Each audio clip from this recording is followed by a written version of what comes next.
نحمده ونصلي على رسوله الكريم اما بعد فاعوذ بالله من الشيطان الرجيم بسم الله الرحمن الرحيم قال الله تعالى الطيبات للطيبين والطيبون للطيبات والخبيثات للخبيثين والخبيثون للخبيثات۔ محترم ماؤں بہنوں، اللہ جل شانہ کا بڑا احسان ہے، اس کا کرم ہے کہ اس نے ہم کو مذہب اسلام عطا فرمایا۔ مذہب اسلام کے اندر زندگی گزارنے کا پورا طریقہ بتلایا گیا ہے اور انسان کو کس وقت کیا کام کرنا ہے اس کو بتلایا گیا ہے۔ اللہ جل شانہ نے انسان کی ضرورتوں کا لحاظ کرتے ہوئے نکاح کا طریقہ بھی بتلایا اور نکاح کو اتنا آسان فرما دیا کہ اس میں کوئی دشواری نہ ہو، اور نکاح کے بارے میں یہ ارشاد فرمایا الطیبات للطیبین، پاکیزہ عورتیں پاکیزہ مردوں کے لیے ہیں، والخبیثات للخبیثین، الطیبات للطیبین والطیبون للطیبات، اور پاکیزہ مرد پاکیزہ عورتوں کے لیے ہیں، والخبیثات للخبیثین، اور ناپاک اور گندی عورتیں ناپاک اور گندے مردوں کے لیے ہیں، والخبیثون للخبیثات، اور ناپاک اور گندے مرد ناپاک اور گندی عورتوں کے لیے ہیں۔ یہ آیت پاک ہم کو بتلاتی ہے اس بات کو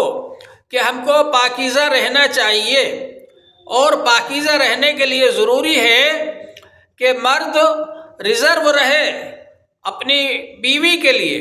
اور بیوی ریزرو رہے اپنے شوہر کے لیے۔ نکاح ایک ریزرویشن ہے، نکاح کے ذریعے سے میاں کا ریزرویشن ہوتا ہے بیوی کے لیے اور بیوی کا ریزرویشن ہوتا ہے اپنے میاں کے لیے۔ اس لیے اس کا اہتمام ہونا چاہیے کہ آپ کا جو بناؤ سنگار ہے وہ شوہر کے لیے ہو، کسی غیر کے لیے نہ ہو۔ گھر میں رہیں آپ، جب شوہر کے آنے کا وقت ہو بناؤ سنگار اختیار کریں تاکہ شوہر کو آپ اچھی لگیں، اور شوہر کے لیے زینت اختیار کریں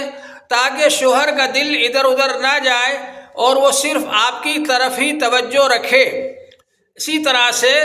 مرد کے لیے ضروری ہے کہ وہ کسی اور طرف نظر نہ کرے، کسی اور کو پسند نہ کرے، صرف اپنی بیوی کو پسند کرے اور بیوی سے ہی خواہش پوری کرے۔ اللہ جل شانہ نے ہم کو یہ طریقہ بتلایا اور یہ دستور بتلایا۔ چنانچہ حضور پاک صلی اللہ علیہ وسلم نے ارشاد فرمایا ہے ایک حدیث پاک کے اندر کہ اگر کوئی شخص نکل رہا ہو، جا رہا ہو اور کسی عورت پر اس کی نظر پڑ جائے تو پہلی بات تو یہ اس کو چاہیے کہ پہلی نظر کو ہی فوراً ہٹا لے، وہ پہلی نظر معاف ہے، اور دوسری نظر نہ ڈالے۔ لیکن اگر پہلی نظر میں ہی کوئی عورت پسند آ جائے اس کو اور اس کا دل چاہے کہ اس سے اپنی خواہش پوری کرے تو حضور صلی اللہ علیہ وسلم نے فرمایا ہے کہ وہ آدمی اپنے گھر آئے اور اپنی بیوی سے خواہش پوری کرے، کیونکہ بیوی بھی ویسی ہی ہے جیسی کہ وہ عورت ہے۔ تو اس سے معلوم ہوا کہ دوسری عورت سے خواہش پوری نہیں کر سکتا ہے، اور اس کا نفسانی علاج حضور صلی اللہ علیہ وسلم نے بتلایا ہے کہ آپ کے لیے جو حلال بیوی گھر میں موجود ہے وہ آپ کے لیے اس عورت سے بہتر ہے جو عورت آپ کو دیکھنے میں اچھی لگ رہی تھی۔ اسی طرح سے حضور پاک صلی اللہ علیہ وسلم نے فرمایا کہ اگر شوہر بلائے اس کو، بیوی کو اپنی خواہش پوری کرنے کے لیے، اور عورت اگرچہ وہ چولہے پر روٹی پکا رہی ہو، کھانا پکا رہی ہو، لیکن اس وقت بھی اس کے لیے ضروری ہے کہ وہ آ کر کے اپنے شوہر کی خواہش پوری کرے، اس کا حکم پورا کرے، تو شوہر کے لیے بیوی کو ریزرو کر دیا گیا ہے۔ اسی طرح سے اللہ جل شانہ نے شوہر کو بھی ریزرو کر دیا ہے بیوی کے لیے کہ وہ کسی غیر محرم کو نہ دیکھے، کسی غیر محرم سے بات نہ کرے، کسی غیر محرم سے تعلق قائم نہ کرے، اور اپنی بیوی کی طرف ہی پوری طرح سے متوجہ رہے۔ اگر اس اصول کو مان لیں، اس ہدایت پر عمل کر لیں تو ہمارے بہت سے گھر جنت بن سکتے ہیں۔ حضور پاک صلی اللہ علیہ وسلم نے ہم کو اس کی ہدایت عطا فرمائی ہے، اور اللہ جل شانہ نے ہم کو یہ طریقہ بتلایا ہے کہ بیوی شوہر کے لیے خالص رہے، وفادار رہے، اور شوہر اپنی بیوی کے لیے خالص رہے، وفادار رہے، اور ادھر ادھر توجہ نہ کریں۔ اور یہی وجہ ہے کہ شوہر کو اس بات کی تو اجازت دی گئی کہ اگر وہ دوسرا نکاح کرنا چاہے، بیوی سے اس کی خواہش پوری نہ ہو رہی ہو تو وہ دوسرا نکاح کر سکتا ہے، لیکن اس میں شرط لگا دی گئی کہ جب تک تم کو اس بات کا یقین نہ ہو کہ تم انصاف کرو گے، دونوں کے اندر برابری کا انصاف کرو گے، کھلانے پلانے میں، کپڑے میں، مکان میں، ہر چیز میں اگر تم دونوں کے درمیان برابر انصاف کر سکتے ہو تو دوسری کرنے کی پرمیشن ملے گی، اجازت ملے گی، اور ورنہ نہیں ملے گی۔ اور اگر شوہر کے اندر استطاعت ہے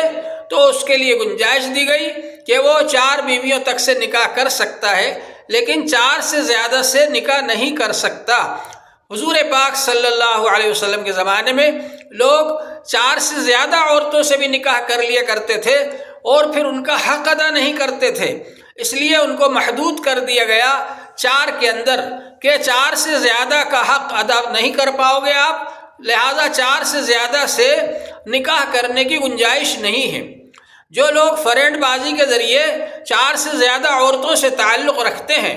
اور اس کے نتیجے میں حالات خراب ہوتے ہیں، معاشرہ خراب ہوتا ہے، ان لوگوں کو کوئی حق نہیں کہ وہ اسلام پر اعتراض کریں اور یہ کہیں کہ اسلام نے 4 عورتوں سے نکاح کی اجازت کیوں دی۔ اصل بات یہ ہے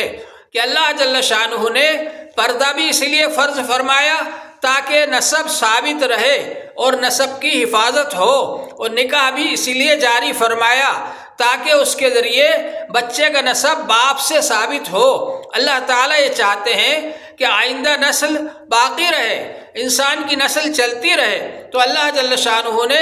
انسان کے اندر جو جذبات رکھے ہیں، جو خواہش رکھی ہے، وہ اس لیے رکھی ہے تاکہ اس کے ذریعے سے انسان کی نسل چلے، اور ایسا کام کرنا جس سے کہ انسان کی نسل چلنے میں رکاوٹ ہو، اس سے ہم کو منع کیا گیا ہے۔ تو ظاہر بات ہے کہ انسان کی نسل کو جب آگے بڑھانا ہے اور اس کا نسب ثابت کرنا ہے بچے کا، تاکہ وہ معاشرے میں، سماج میں عزت کے ساتھ رہ سکے، اور پھر رشتے بتانا ہے، بنانا ہے رشتے، یہ چچا ہیں، یہ پھوپھا ہیں، یہ ماموں ہیں، یہ پھوپھی ہیں، یہ خالہ ہیں، یہ نانا ہے، یہ رشتے بنانا ہے، تو رشتے قائم کرنا یہ نکاح کے ذریعے سے ہوگا۔ نکاح کے ذریعے سے جب بچہ پیدا ہوگا تو اس کا نسب ثابت ہوگا، نکاح کے ذریعے سے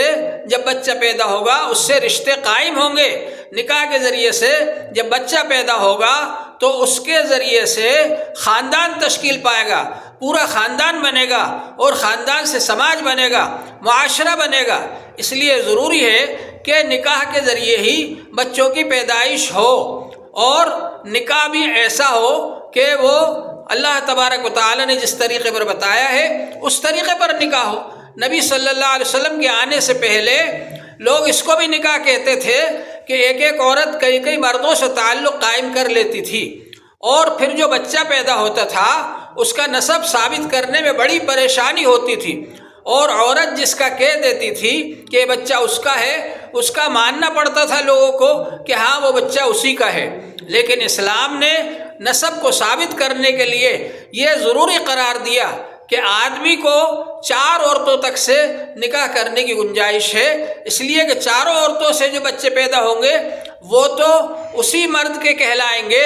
اور ان کا نسب اسی مرد سے ثابت ہوگا۔ اور اگر آدمی کو، عورتوں کو اس بات کی اجازت دے دی جائے کہ وہ 1 سے زائد آدمیوں سے نکاح کرے اور 1 سے زائد آدمیوں سے تعلقات قائم رکھے، تو ظاہر بات ہے کہ جو بچہ پیدا ہوگا وہ اس کا نسب ثابت کرنے میں پریشانی ہوگی، اور ان میں سے کسی سے بھی نسب ثابت کرنا مشکل ہوگا۔ اس وجہ سے مرد کو تو اجازت دی گئی کہ وہ 1 سے زیادہ 4 تک نکاح کر سکتا ہے، لیکن عورتوں کو اجازت نہیں دی گئی کہ وہ 1 سے زیادہ مردوں سے نکاح کریں۔ تو اللہ جل شانہ یہ چاہتے ہیں کہ میاں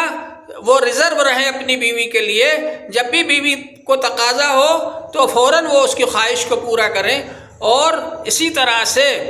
بیوی ریزرو رہے اپنے شوہر کے لیے کہ جس وقت بھی اس کو تقاضا ہو تو فوراً اپنے شوہر کی خواہش کو پوری کرے۔ یہ جو ریزرویشن ہے اللہ تعالیٰ کی جانب سے ہے۔ اللہ جل شانہ نے ارشاد فرمایا ہے کہ پاکیزہ عورتیں پاکیزہ مردوں کے لیے ہیں اور پاکیزہ مرد پاکیزہ عورتوں کے لیے ہیں، اور خبیث عورتیں خبیث مردوں کے لیے ہیں، اور خبیث مرد خبیث عورتوں کے لیے ہیں۔ اس کی روشنی میں ہم کو اچھی زندگی گزارنا چاہیے۔ اللہ تعالی ہم سب کو عمل کی توفیق عطا فرمائے۔ وآخر دعوانا الحمد للہ رب العالمین۔